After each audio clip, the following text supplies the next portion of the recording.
Okay, so hello, good morning everybody. We're back up on Dartmoor again today, and I'm here with a bit of hope, a bit of anticipation and a bit of anxiety, to be honest. The plan today is to walk up to a favourite location of mine, a small woodland, which has just got absolutely bags of character and interest in it.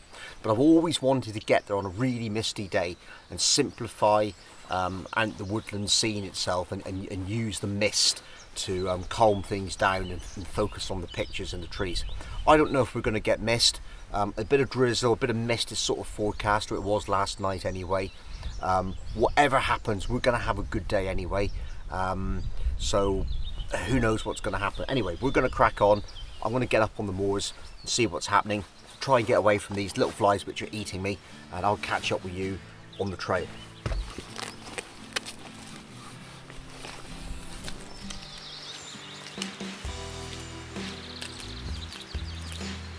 You're part of a photography community that gives me so much, so it's time to give back to all of you. It's my mission to inspire and pass on my knowledge, passion and skills. You can subscribe using the watermark button on the screen. Ring your bell to make your subscription count. Please stay to the end and comment. It's your feedback that keeps the channel going. Well, we finally got to the wood area here, and as you can see behind me, there's absolutely no mist whatsoever. One of the things with landscape photography for sure is it's definitely not predictable.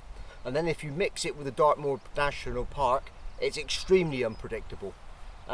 Yesterday we were seeing forecasts of about 3 to 4 hours of mist in the early hours this morning, and it's probably about 5:30, 6 o'clock now. 6 o'clock it's still forecast for mist, but that was when I left home about an hour and a half ago. So maybe we'll get some, maybe we won't. But this is when it gets a little bit challenging, doesn't it? So we're going to continue anyway. We're going to go up into the woods. I'm going to use my usual thing, which is to make a cup of coffee and have a think about it, because I'm not walking all this way and getting up here without taking any photographs. So we'll go and see what we can find, and with a bit of luck there will be some photographs later on. So come with me, and I'll see you in the woods in a minute.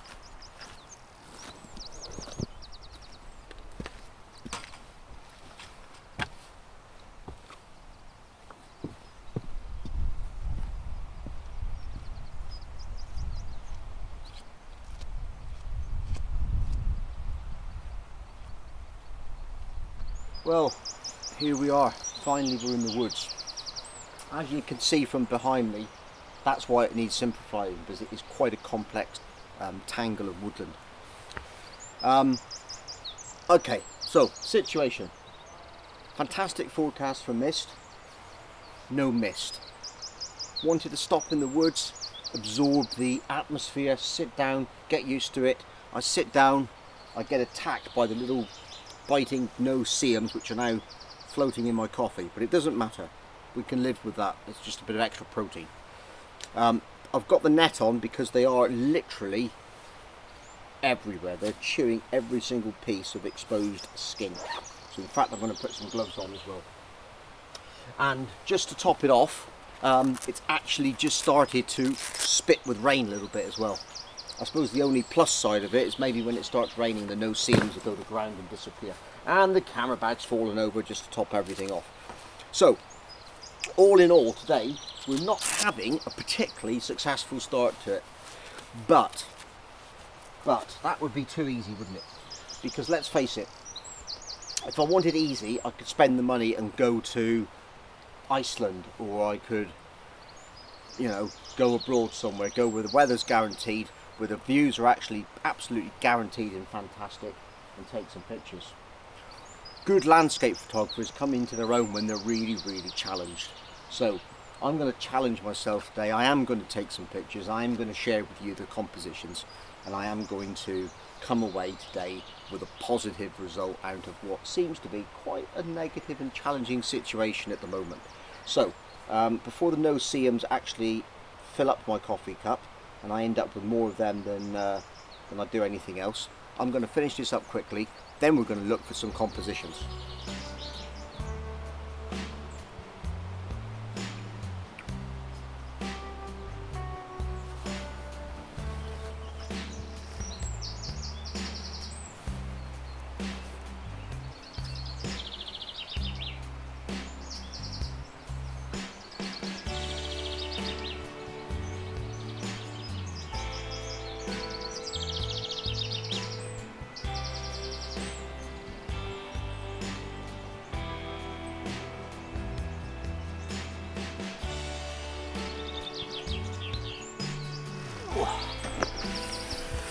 Right, okay, so I'm not 100% sure if you can even see me. So, because I desperately need a new vlogging camera that I can actually see myself in at the same time. But anyway, you saw me just now looking for and exploring different compositions. And that's one of the reasons why I quite often stop and have a cup of coffee, because it gives me that opportunity just to stay still in one place and just look and see. And that's a really quite important thing to do with landscape photography, especially in situations like this where you've got lots of different elements and things going on. You just need to soak it up and go into it. I'm trying to actually swipe flies off you as well. They are absolutely everywhere. But anyway, we found this composition, and that down here we've got this fallen tree, we've got this sort of moss, and we've got branches reaching out into the background. So what I sort of envisage is the textures in these woods and these lighter branches where the bark's been stripped off, stretching your eye into the background, which is going to be mildly out of focus or covered in flies. So what I'm going to do now is I'm going to take a couple of exposures here, and then we're going to probably move on and take some more. But what I'll do first is I'll try and switch the camera on, and hopefully you'll be able to see on the camera back a little bit about how I've composed the picture. If not, you'll have to just wait till the end, but we'll see what we've got. So let's call up the live view. Okay, so down here, hopefully you can see this. There's the tree down in the beginning, down in the bottom. Sorry, there we go. Okay, so we've got this moss down here. We've got the branches stretching out to each corner. Fairly sort of like diffused background in the background. I'm going to try shooting a different number of brackets for exposure and also for aperture. So I'm going to start at f11, I'm going to go down to f8, 5, 6, and then really probably right back down to about f4. And I'm going to do maybe 5 stop brackets at each one, just to make sure I've got it right. We're going to be focusing on this area here, if you can see it, on the wood, because that's the bit that I really want to have sharp. I want to have all that sharp going in, and then maybe blurring off into the background gently. So I'm not going to worry about focus stacking, because I want it to blur off into the background anyway, so that's absolutely fine. So we'll move the focusing point down to here. We will use the back button to focus. We will go into our, switch our information back on. Our first set of exposures are going to be at f11. Sorry, wrong button. Our first set of exposure is going to be at f11, and we can see that we're going to get about half a second of that at the moment. Now what I will do, I'm not a fan of self-timers. I prefer to use the old styley,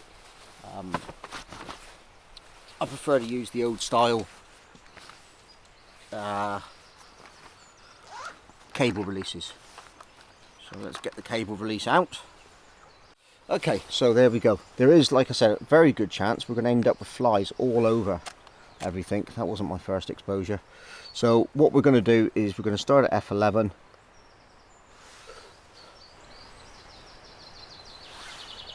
First picture. Let's get some information up on the screen here.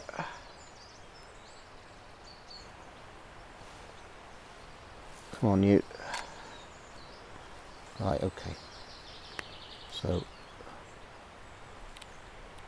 we're going to start at 1 over 1. First picture. 1, 2, go to 2/3 of a stop. Second picture. Next picture. Let's just review those and see what we've got. It pretty much covers the whole of the range. I'm going to start a little bit. I'm going to start the next one a little bit higher up. So this is f8, f5, 6. Okay, and that's it, guys.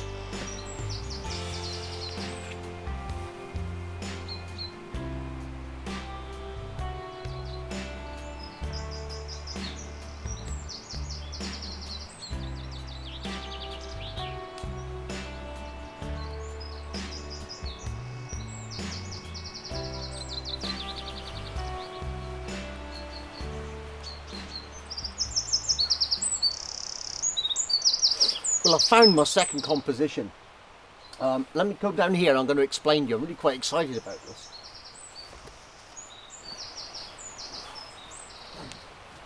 Okay, so what I've done is I've set the camera up, and you probably can't see it at the moment, in what they call portrait format, so it's vertical frame. And I'm probably in the way of it, so let me jump over this side. But basically what we've got is we've got these rocks here in the foreground, which are taking eye into this tree with this fantastic sort of curve going through it. Now the background's really quite bright, and that's okay.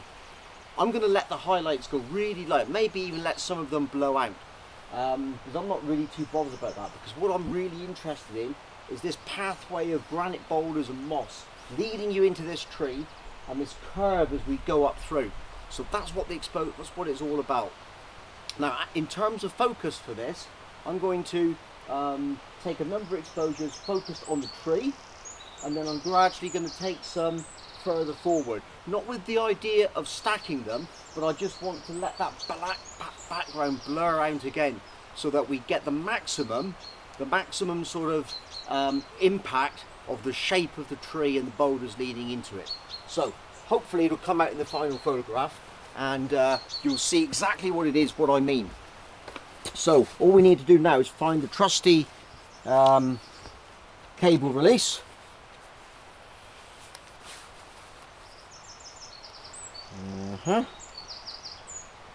Like so. I'm using this just to keep the flies off. I'm hoping they're going to ease down a bit. You never know your luck. At the moment, they're not. So, there we are. Cable releasing.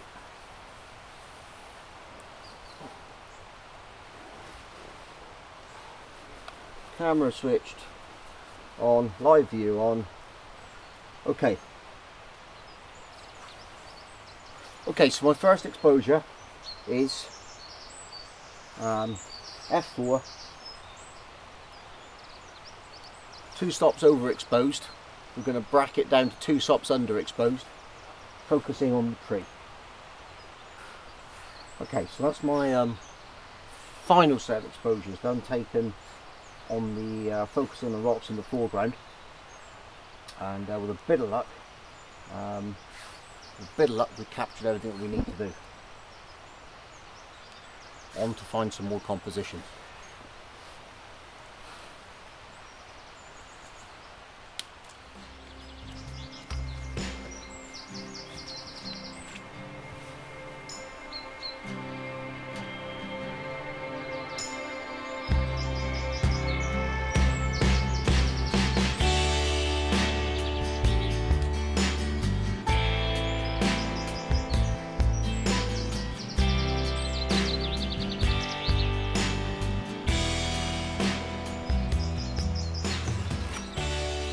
I hope you're enjoying the video.